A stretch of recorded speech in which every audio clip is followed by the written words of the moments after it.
freedom is misunderstood. It is conflated with happiness, affluence, and sometimes licentiousness. In 1958, a philosopher was lecturing on freedom. And he made the point that freedom can be bifurcated, can be disambiguated, can be separated into two camps, two separate understandings. Positive and negative freedom.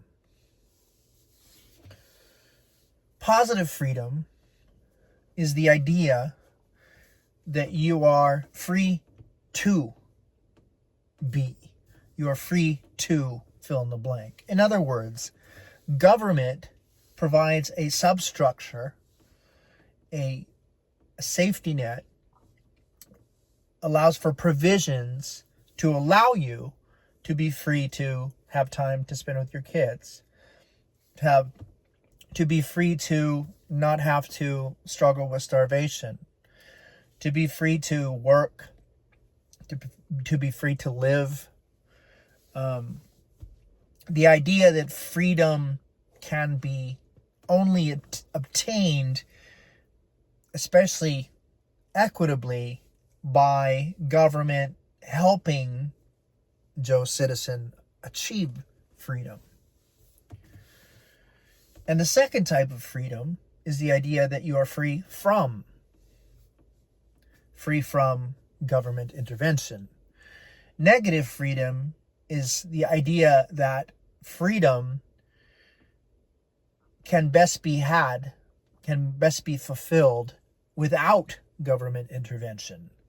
In other words, keep government out of our way, allow us to make our own self-deterministic decisions for ourselves and our families.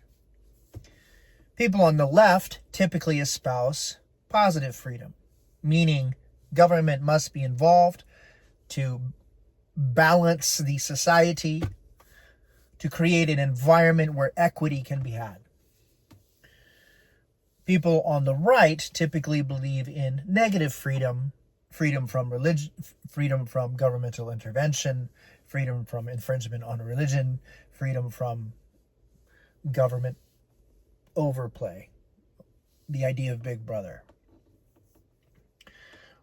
Positive freedom is dangerous.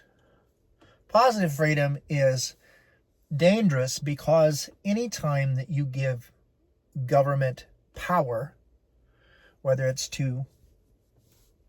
for the justifications of freedom or for some other altruistic program or for whatever reason, the problem is that no matter how humanely a program begins, no matter how sincere its intentions are, eventually somebody will come to a position of power in that apparatus, in that power structure, that will abuse the power.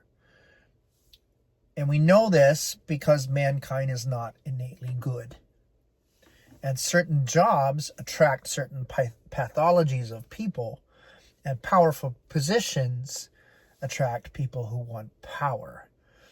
And so people fulfill these roles, and eventually they always, without exception, abuse the power. And that's the problem with freedom when you define it from the left.